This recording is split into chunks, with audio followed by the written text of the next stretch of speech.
والصلاة والسلام والرحمة على سيدنا ونبينا محمد وآله وصحبه. از başlamıştım tutki. كلام كده. سمعت ايه؟ كتاب الطلاق. من؟ طلاق. كتاب زنبردان. من؟ يعني شو مرو إلى كاخو بها منك ويا قد نرجع دو عايش بسور ما مدى يشمش مر شو نكاح مجو موانغان ده هفدو طلاق ايش نواشر. من؟ تبي يشترط لنفوذه سبك طلاق geçerli ve yani gerçek bir berdane الملكية خرج بحرام يكيد نكرجي فما حلال يا ملك باجز حبكاويها بشي حبيتن جكرة شرح وبينه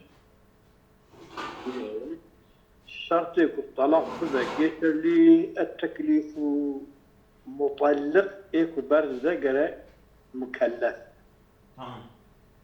تكليفه في المطلق مطلق يكون أي جواب أي أن يكون مكلفا مكلف يعني بعقل الرشد فلا ينفذ طلاق الصبي والمجنون دي صبي بجم جناح برداشي geçerliğine edin bejam berdاشي geçerliğine صبي مكلفة ومجنون مكلف من؟ قال المصنف زيادة على الرافعي وغيره زيادة الرافعي وغير الرافعي هو شرط ويشترط للنفوذ التكليف إلا السكران من؟ إلا سرخشنا سرخش أو يعني كاتشيء إنسان العياذ بالله سرخش به سكران به أو يعني كنمكلفة أما طلاقي geçerli. من؟ يعني مكلفة سكران. çünkü أوجي السكران أو بالتعدي به السكرين. مثلا أنا جاك هي نبي جاي بين بنك. بنك إنسان كي بنجي بهو بيج كذا يعني توي تاسكي أبي بدي بري أبي دنزة يعني وشا هيزان خبر. من؟ يعني كنظام بكو بنجي مربي سرخوش وياخد السؤال ديك تبي قبالة شتيشا يعني بي عندي خسر خوش بو بقى. فإنه سكران ينفذ طلاقه طلاق السكران يتشليه كما سيأتي وكيورة وهو مكلف غير مكلف وسكران مكلف أما طلاقي بتبردان. أما طلاقي درك كما نقله في الروضة نقل كلية عن أصحابنا وغيرهم غير أصحاب المجي نقل كلية في كتب الأصول. وقال مصنف ديشا قلتية أبو النووي قلت ومرادهم أنه غير مخاطب حال ذكره حال السرخشيدة نمكلفة يعني تنقري في جرابة الميش طبعا بحالة كنا مكلفة بحالة كنا مكلفة أدوي حالي برده أنه غير مخاطب من حالة ذكره جو مرادنا هنا كان بين إلا التكليف شرط طلاقي ده إلا سكران نا إذا كان تدران كذا مكلفة ذي أي حيث لم يستثنى ناتبقة ديش مكلفة أو كتبر مكلفة مراد ما أنه مكلف بقضاء العبادات بأمر جديد أو مكلفة بقضاء كرنا عبادتها بأمرك نو يعني بأمرك نو أو مكلفة داويجي مثلا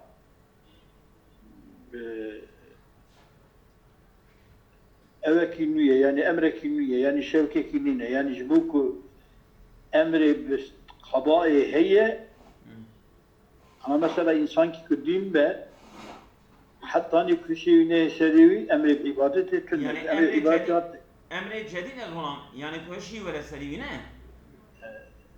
sadet ki diyor da mesela insan ki serhoş edim serhoş din Tamam. veya sabi hina kuballık bu emri kadal emri darbaş giriye sabiti da wan meje ko ya ibadet ko rojiya ko biket iştitatne Yani veya او ابي بري كنا مكلبيه جي نايصر مشكله مالي neyse تمام fakat melik ku serhoş bike serhoş be شيء بيسريوي او عبادت يقول بيسر خشيرة ضرباس كده قرابي مالي يعني بطرفdan سكران مكلف مكلف خلاص مكلف اما بطرفdan جنة مكلف çünkü hali serhoşiye tanıdı Kur'an-ı Kerim'de وَلَا تَقْرَبُوا الصَّلَاةَ وَاَنْتُمْ سُكَارَى ya kingi nazıldı be حين كمرك قل يا أيها الكافرون لا أعبد ما لا يراتك تبي أعبد ما تعبدون أوات خينا آيات والفيشة خلقين نمشتك القرآن تبي ولا تقربوا الصلاة وأنتم سكارى اشتد ذرنا جي كمان السكران ابننا راح حقيقة تشكي عجائب تداهية طرفك كده دحالي سكريدا نقرأ نمشت طاعتك طرفي دنيك هذا جي خد تعالى أمري بكيرة دوي حالي ويا سكري دا بشتي كستر خشي رابع يعني أمري كيرة بقضاء وطاعت هندي لوما كلام خدا جبلوك تعدي تدايت كلام خدا مكلفة حين سكري دا نكاري جرابي عبادت بك حتى سكري ورات انتهى أذيا قلتنا مصنفة قدير فكي وانتفاء تكليفه لانتفاء الفهم الذي هو شرط التكليف. وعند بين حين سرخوشي دا نم مكلف. شو معنى مكلفة؟ çünkü bu intifa fehma ku şart-ı teklifi fehm deratı. هذا يعني. نزانة شدوي. ها؟ نزانة شدوي. أمين يا ربي أو ربي زمان أو زماني ومتحفظاتها بو وده سلامة آخر يبدأ مسلمان بده يجي الآن الأنقرية مفتي سويرك بو أبو كيازو ماليا متدكونا مالاوي يعني إيوارو مشابكي بلودا ضرباس كرن لما جاوي نصايح لما جي نصايح ونفوذ طلاقه كما طلاقه ويجي بشكل مجاوي ناظر كما طلاقه دبا من قبيل ربط الأحكام بالأسباب كما قاله الغزالي هي قبيلة ارتباط حكمة بعلميش بشلتك بسبباتك كما قاله الغزالي في المستصفى كتاب غزالي جي بالمستصفى إذا قلت يعني وقد قلت ولا تقربوا الصلاة وأنتم سكارى demek ki hali serhoşi da müzik nebin serhoşi rabun ilmeşkil. Na, ya okey. İşte tu nişan dedi. Gerek ve sebebi neberdani ama demek de berdani. Berdani. İçmat yani sebep mesela sebebi şiye sebep irtibata kabila irtibata ahkama bir sebep var. Mesela sebebi hükmü talaqı berdani. Sebebi ne telaffuz? Telaffuz ha? He? Telaffuz ha? Telaffuz ab talaqı. Eğer telaffuz ab talaqı dike bu huyu mahsusi bu serhoş giriyor telaffuz bilir.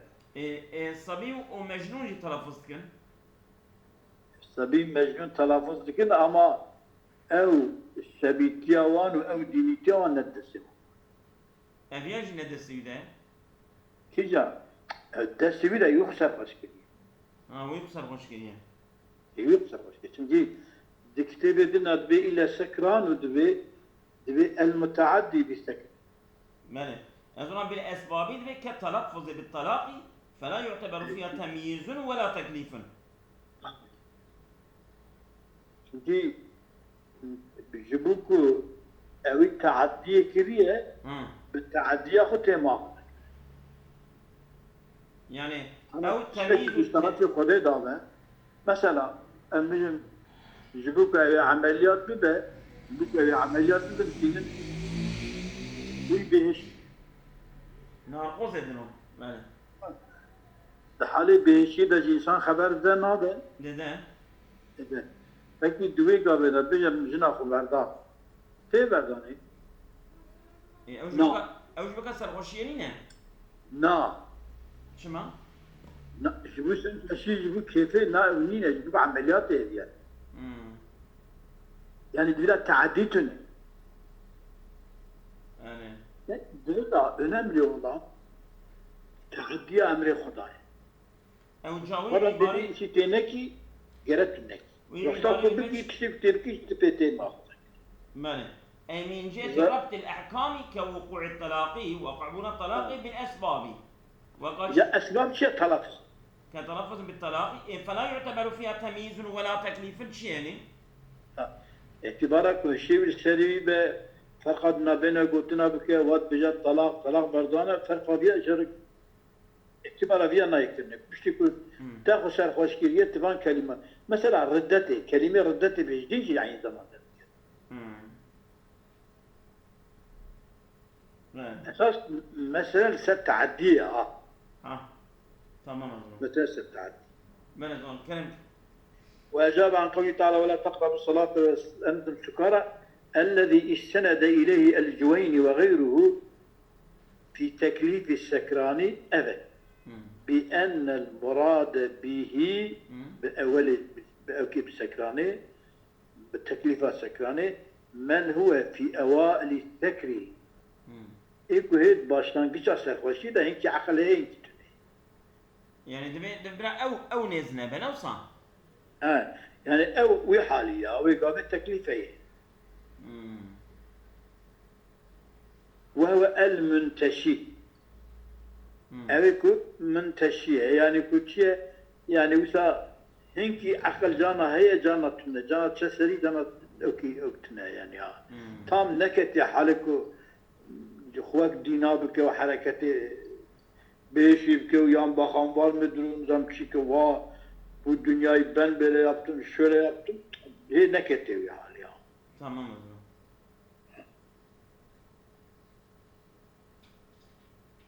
لبقاء عقله için bir hece aklı ve hikâye. Lomaku بكلام خو تيب مؤاخذة كرني. ماله. Fakat منتشي şunatı yani منتشي طرابة yani كذا رقصي طرابة yani هذياني كوتنا كبيجة يعني هر كوتن كيجيبينه أول كوهيتك بيها. أول شيء أما كتب حالي شون ده تيجي مكلفة بو. ماله. كذا مكلفة. الحاصل إدراني كذا مثلا سكراني ده مكلفية توي إنكي بروبلما. إيه ولا وصل. بروبلما يعني تشوى جابقت. ماله. ويقع طلاقه بصريح لفظ الطلاق بلا نية. كم لفظ الطلاق كو شبيلك آخرى إسترسن نية قلبه نية بدان يستفرها بيستفرها تنبأ جنك تفعل. يعني قي أنشافها نالوسا ماله. ويقع الطلاق بصريحه بلا نية وبكناية وبلفظ كناية وقعد بنيتين. من؟ تبي نية. كنية برداني هبا تي برداني. كنية برداني تنبا ويقابل بمعنى قد يجي بقرأ ذي نية ذي كلمة بوتي غاية من أنبياء بيجي ويقابل بردان نايبر. من؟ والكناية ما تحتمل معنى الصريح وغيره. احتمالا معنى الثاني دو معنى جرائه معنى كيجي تشتك صراحة جيتي فهم كرني وتشتك جينا يفهم كرني أو شيء من صريح الطلاق الطلاق لفظ الطلاق يعني الطلاق لفظ الطي لام قاف من لاشتهاره واشتهار الطلاق فيه مشهور الطلاق ده لغة وشرع من هم بلغة دا لفظ الطلاق مشهور دبردان ده هم شرعي داجي بدبردان ده من çünkü القرآن ده جي خطاب بحث الطلاق هذا ودي بحث بيركو جنيه خبردن شدك بيركي خبردن تصبيح خدي الطلاق الطلاق مرتان وسائل من وكذا وكي لفظ الطلاق بصراحية الفراق والسراح على المشهور من لفظ الفراق مثلا بيجا اشتغل بيشكم وياخذ بيجا من سريت بردا يعني من صلاح تبردا يعني تصديق تبردا يعني قال الله تعالى كما أباناجي سد قولي مشهور أباناجي طلاقا على المشهور لورودهما في القرآن بمعناه çünkü وارد بنا فراق وصراحة القرآن الكريم ده وارد بنا بمعنى الطلاق قال الله تعالى وسرحوهن سراحا جميلا يعني وطلقوهن طلاقا جميلا طلاقي باش يعني نكو طلاقي بدا نجي عدي بقدر هربي بينا ondan sonra tekrar iyice talak ile nikah. وصلينا ماله Yani bir avay sen de sal ki bizlik bir avay. الصراحة جميل أظن يعني فاناش هو وقت الشغالات إذا وقف تكو بالطلاق برددان ووصا بيرك دهات النازي أو كذا جار كده وجريد آنين شندك إذا ما جار كده وجريد برن بوينا واي أزيت البيرك يذكرن إجا خدا ووصا نكنا وسرحوهن صراحا جميلا وبردن ببردان كي باش ماله وقال تعالى وفارقوهن بالمعروف يعني طلقوهن بالمعروف يعني وبردن باشي وبردن يبصرا والثاني نقول على المشهور قول المشهور قبل شيء أنهما صراح فراق كنايتان هذه كناية كما لأنهما كناية لأنهما لم يشتهرا اشتهار الطلاق صراحته فراق وهي لفظ الطلاق مشهور نبونا ويستعملان يستعمل كن الصراح وفراق فيه الطلاق وفي غيره غير الطلاق ليش هنا ولا المشكلة peki بقول لفظ الطلاق صراحة جنبردان ده ومثال لفظ الطلاق مرق جنك يرد بيجا الحكاية يتكم كي مرق جنك يرد بي طلقتك متبرداية يعني ذاتي لفظ ماضي يعني بمعنى شيء يعني متبردة تمام متبردة وأنت طالق ومطلقة بفتح الطاء مطلقة نك مطلقة مطلقة يعني تعطي بردانة ويا طالق أفش يا طالق شنك ربي يا طالق يا برداي لا أنت طلاق أنت الطلاق في الأصح يعني بمصدر بيش مفعل بيش بردانة بمصدر بيش نبردان تبردان بخون تبرداني وي بردانا بلي تبرداني بردان چیه؟ ناوی تبردان تبردانی كما لأن المصادر إنما تستعمل في الأعيان توسعا دواسته دا ناين ذكر كنه مصدر ذاته دا تذكر بمجازيته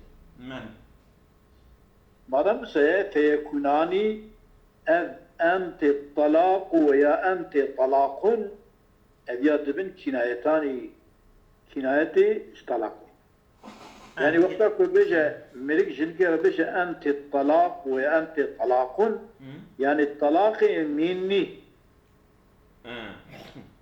جمن يعني تبرداي جمني يعني كم تبرد بيت يتي بي بردانا جنك عيبة تبرد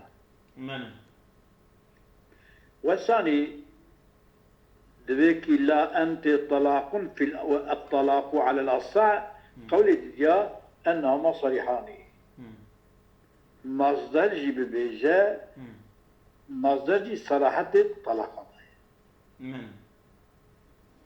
كقوله وكي قلتنا مريك يا طالقو يا طالقو شو صراحة الطلاق ده شو طالقو باسم فعل صريحة مصدر جي صريحة أو مصدر شبه الإفلام ما شبه الإفلام ماله ويقال بما ذكر بوان قلتناكم ما قلتن بلفظ الطلاق فارقتك صرحتك فرقنا اسكورم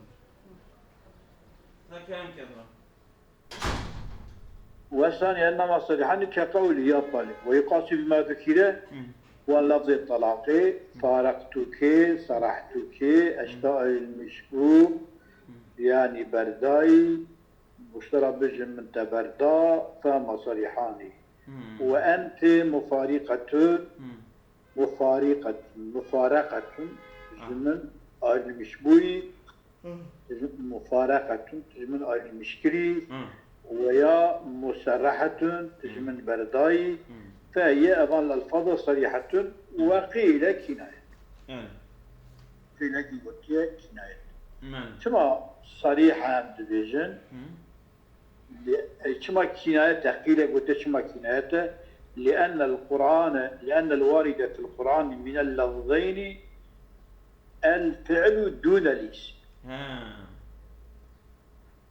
أنت مفارقة مسرحة يا مفارقة يا مسرحة وتبانا بدن كنايته كم في القرآن ده سرحتك وفارقتك هي نعم وصرحوهن فعلا أو فارقوهن فعلا فعل ولا لا استعمال كنا سرحتك فارقتك نفعل أو جفعل إيه ما دبيت القرآن ده القرآن ده فعل ولا لا استعمال الفعل هي لفظ فعل هي كلمة مبغوية فعل تمام مبغوية معناه تمام قال الله تعالى لأن الوارد في القرآن من اللفظين الفعل دون الاسم بخلاف الطلاق الطلاق هم فعل أيام اسمه تمام يعني اسم فعل جيد قال الله تعالى والمطلقات يتربصن بأنفسهن 3 قروء أما مطلقات اسم ولا لغات ماله مطلقات باسم فعل غاتية إذا أوحل ده لفظ طلاق فعلوي واسم فعلوي اسم مفعولوي ظنانك تب جيشلنا أما لفظ فراق وصراحة فعلوي جيشلية القرآن ذاتي اسم فعلوي اسم فعلي جيشليني اسم فعلوي اسم مفعولي جيشليني وأنت فراق والفراق وسراح والسراح أظن تريد كشاف تقول أنت طالق أنت طلاق أنت الطلاق تمام أجي تدشونا أنت طلاق أنت الطلاق إذا بيجي أنت فراق أنت الفراق أنت سراح أنت السراح فهي كنايات في الأصل قول الصحبة أبانج كنايات الطلاق يعني نية الطلاق هبه جنك تبرداني نية الطلاق تنبه جنك ناي يعني بفان كلمة نية بدك طلاق جنك هبه بردانه نية بردانه بنبه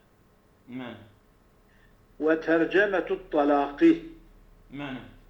ترجمة الطلاق يعني في لفظ الطلاق ترجمة بكي بزمان كده منه ترجمة الطلاق بالعجمية يعني هل هانكي زمان بخير عربي منه بغير عرب صريح على المذهب منه شان مذهب أبو إمام الشافعي أو يكلفظك الصريحية أو يعني كتشي عيني بيها ويجد كيف هذا تابي دوي كلمة داجي عين دبي ولو أتى بالتاء المثنات من فوق بدل الطاء كان يقول أنت طالق كانت كناية كما أفاده الشيخي خديش ترازي ولا اشترى شوش يعني ده دري مسألة جسمي شيء كريه واي منه وايش خد بيشن يعني ها وين اوجي كتبو واي ده هي ده كده لو صح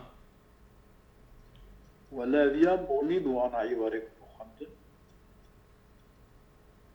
يبقى مغنية تبادر يا عيني فرطنا يعني منه كما لشرة استعمالها على ترجمة عند أهلها لجمع أهل ترجمة مشهورة شهرة استعمال العربية عند أهلها سواء كلمة عربية الجمع عربة مشهورة كلمة غير عربة الجمع غير عربة مشهورة عيني راس منه قلت على المشهور على المذهب إذا مذهب قرشي والثاني مذهب قرشي وجاني دوجه أحدهما أنها كناية شما كناية اختصار أحدهما أنها كناية وجاني أحدهما أنها كناية شما؟ كناية اختصارا في الصريح على العربية اختصارا في الصريح على العربي صريح مصدر عربي قبلكن تمام لوروده في القرآن وتكرره على لسان حملة العرش حملة الشرعي حملة الشرع تهب حملة العرش تيني نظام عندي نبا توان خوشه حملة العرش بلا وكيا بلا تفسيرية تمام أن سوريا النجم دخينين يا ولا زمان وحملة العرش كتيش لا زمان لما علامة اختيارية فيها لا زمان الشهرة الشمال العربية وكما يشربون عربيين لأهلها والطريق الثاني وجاني أحدهما أنها كناية ثم اختصارا في الصريح على العربي لورود في القرآن وتكرره على لسان حملة الشرع ما يجي هذا تمام والطريق الثاني هذا تمام وجاني يجي هذا وجه هذا إذا وجدت شيء أو ينقول جاري مثلا والطريق الثاني شو من طريقة أول جو طريقة أول صريح على المذهب منين؟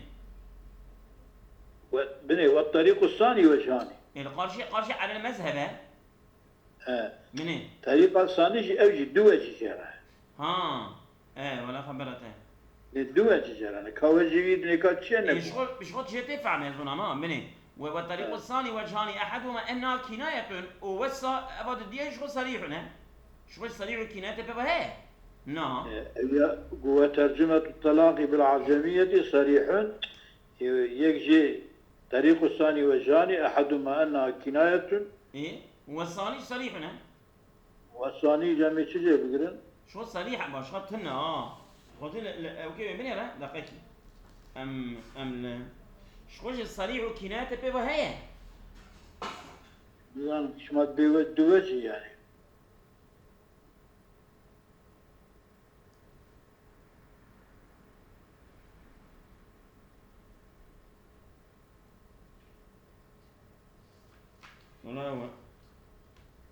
تبكي وترجمة الطلاق بالعجمية صريح على المذهب لشلة الشمال في المناين لأهل شلة الشمال العربية عند أهلها ويفرق بينه وبين عدم صراحة النحو شو جدا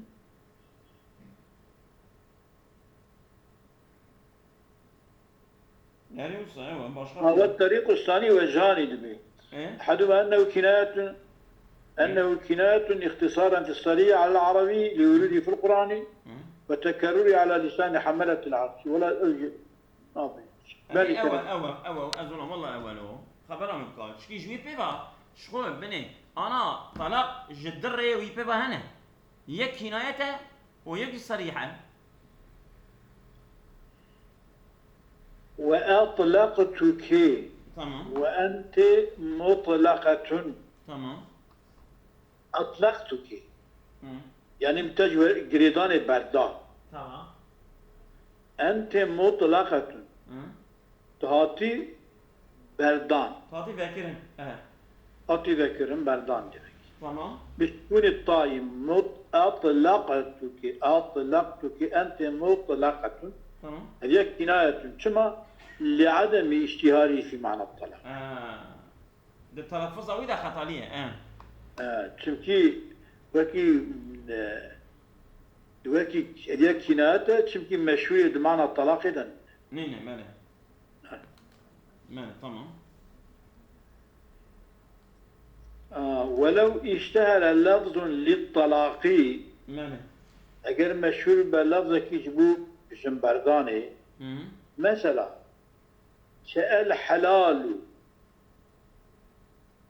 بضمي Bedamaçı. بضم لامي يعني كتنك بجرين نخويني يعني كتبي كالحلال Kel halal. تبكي بخبر جربية Hı. الحلال علي حرام Hı. لو ما الفرق وتب بالضمي يعني بالضم لامي يعني خشي بوتا بالرفعي بنا ده خوشتر بو çünkü عربة عربة شيء معربة يعني انك مدنية كي كتبي بالضم الضم علامة البناء Eyvallah haber attı yaras. بوتا بالرفعي ده خوشتر Tamam. كالحلال يا او حلال الله بيجي علي حرام حلال سروي ميري حرام Hı. حلال خدر سروي ميري حرام Hı. يك جوان تشتي كل سري حلال جناوي إذا ما جنات تيلتبو حرام جنات هذا معنى Mele. بالي أو ولو اشتهر أبيضا ياخذ أو أنت علي حرام Hı. ميرك كي جنك خرب بيجت ترسلوي ميري حرام بي Hı. أبيا ولو اشتهر لفظ للطلاق وكبان لفظا Hı. فصريح في هذه صراحتية يعني كنايات نينا نيات بها هبة تنبش انتبه تلكاية عندما اشترى عندهم يذوك الجموان مشهورة وبيها ويقولون مشتك Mele. كما لحصول لغلبة استعمال أوابر تيكرني وحصول التفاهم به عندهم وبيها ويجي تفاهم يعني وقتكم ملك بجت حلال خدي الويميري حرام حلال خدي الويميري حرام ويا حلال سلوي ميري حرام به حلال تا حرام به علامته علامات طلاقه بني يعني شو دمك يجوا حلال التي شنو تكتب حرام نعم